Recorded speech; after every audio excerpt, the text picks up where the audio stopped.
Europe is often seen as crowded, modern, and controlled. Cities, roads, borders, everything mapped, named, and managed. But beyond the highways and tourist trails, there are places where Europe becomes something else entirely. Places where forests grow untouched, where rivers follow no rules, where silence is not rare, it is normal. These landscapes do not appear on postcards. They are not promoted, not protected by popularity, and most people will never see them. This is not the Europe you know. This is the quiet planet beneath it. Most people think Europe has no true wilderness left, that everything has been explored, managed, and controlled. But stretching quietly across Central and Eastern Europe lies a landscape that tells a different story: the Carpathian Mountains. Here, forests were never fully cleared, not because they were protected, but because they were never reached. Roads end quickly, signals disappear, and human presence fades into silence. These mountains still shelter some of Europe's last primeval forests, trees that have stood for centuries without witnesses, predators that move unseen, ecosystems shaped by time, not design. Here, nature does not hurry, and time moves at its own pace. Most landscapes on Earth exist to be seen, marked, framed, and explained. But in places like this, nature does not perform. There are no platforms to stand on, no signs telling you what matters. Life moves without witnesses. Animals pass unseen. Seasons change without applause. These ecosystems were never designed for observation. They were shaped by wind, water, and time, not by attention. Nothing here waits to be noticed. Nothing asks to be recorded. And that is what makes these places rare. They exist not to be watched, but to continue. While much of Europe was reshaped by borders, cities, and industry, some regions were left behind, not by choice, but by difficulty. The Balkan wilderness grew in the shadow of isolation. Mountains that were hard to cross became natural barriers. Valleys remained unreachable, and progress slowed to a halt. As people moved away, nature stayed.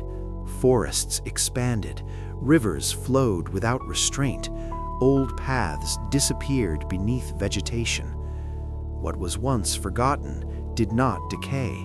It transformed.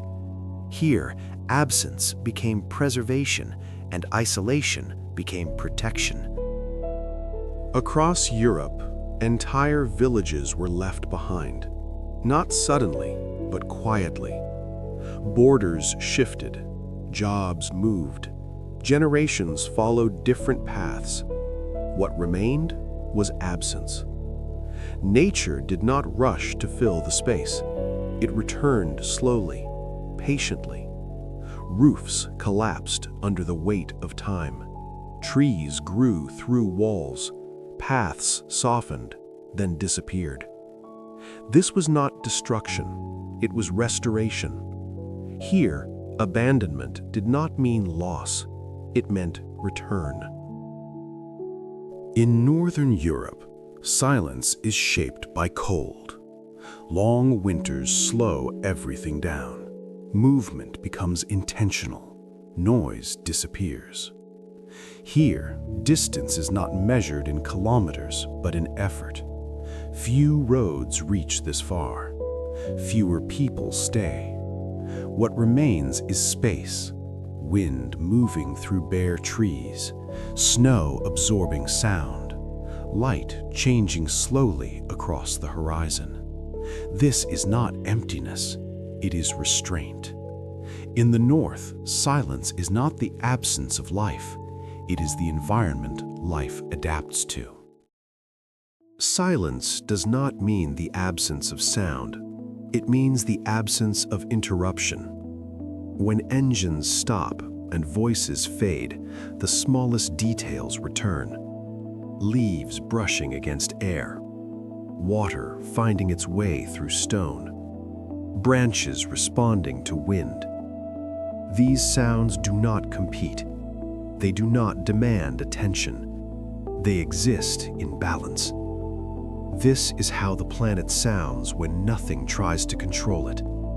Not loud, not dramatic, just present.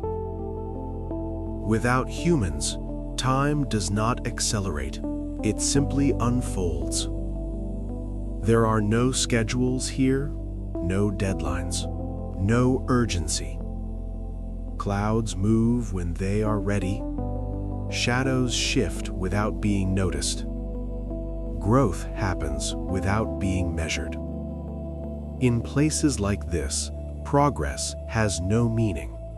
There is only change, slow, continuous, and indifferent. Nature does not count years. It responds to light, water, and season. This is time without witnesses. Time as the planet understands it. These places are not hidden by accident. They are simply overlooked. They offer no shortcuts, no comfort, no spectacle. There is nothing here to collect, to share, or to consume, only distance and effort. Modern life moves too quickly for landscapes like these. They do not fit into schedules or expectations, and so they remain unseen, not because they are inaccessible, but because they ask for patience. Maps are designed to simplify the world. They reduce landscapes into lines, names, and borders. But nature does not recognize these divisions.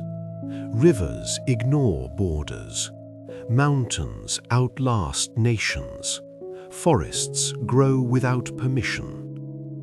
Beyond the edges of maps, the planet continues unchanged. No labels, no ownership, no direction. What we choose to draw is not what truly exists. The land remembers nothing of our lines. Here, Europe is not a continent, it is terrain. When humans leave, nature does not celebrate. It simply continues. There is no sudden transformation, no dramatic moment, only time quietly doing its work. Seeds settle where roads once were. Young trees rise through broken ground. Water reshapes what was forced into order. Recovery is not immediate, but it is inevitable. Nature does not need intention to return. It needs only space. And where absence remains, life follows. This Europe does not introduce itself. It does not compete for attention. It does not ask to be understood. It exists beyond headlines and highlights, beyond destinations and descriptions. Here, there are no landmarks to remember, no moments designed to be shared, only continuity, forest after forest, valley after valley. This is a Europe shaped not by ambition, but by endurance. It does not change quickly. It does not promise anything. It simply remains. As the world accelerates, some places resist change, not through force, but through indifference. They do not adapt to trends. They do not respond to demand. What remains here is not nostalgia. It is continuity. Ancient trees stand without memory of who passed beneath them. Rivers continue their paths unchanged by names or borders. Nothing here tries to last forever, yet everything endures. What remains is not history, it is presence. Perhaps these places were never meant to be visited, not because they are forbidden, but because they are complete without us. They do not improve when we arrive. They do not suffer when we leave. Our presence changes nothing essential, and that realization is uncomfortable. These landscapes do not exist for admiration. They exist because existence is enough. In their silence, they remind us of something forgotten. The planet does not require our attention to continue, only our respect. This was not a journey. There was no destination. Only a pause. A moment to step outside of noise, speed, and intention. These places will continue long after we stop watching, unaware of our presence, unaffected by our absence. The planet does not ask to be recorded. It does not wait for understanding. It simply exists. You are watching Quiet Planet. Nature without interruption.